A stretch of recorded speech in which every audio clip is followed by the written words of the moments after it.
You searched how to buy shares of Heritage Financial Corporation. This video shows the basic steps. Heritage Financial Corporation is a regional bank holding company listed on NASDAQ under the ticker HFWA. This is an educational overview, not investment advice.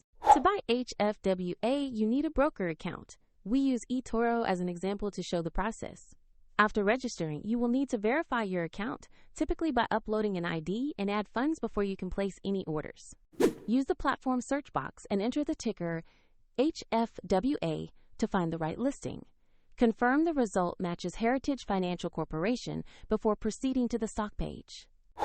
On the stock page, you can read a short company description and view the price chart and market data. Double-check the company name and ticker to confirm it is the correct Heritage Financial listing. To invest, click the Trade or Buy button, enter the amount you want to spend, review the order details, and confirm. If the market is closed, your order may be queued or executed when trading resumes, and if you lack sufficient funds, the platform will ask you to add money before final confirmation. After the order fills, your HFWA position will appear in your portfolio, where you can monitor it.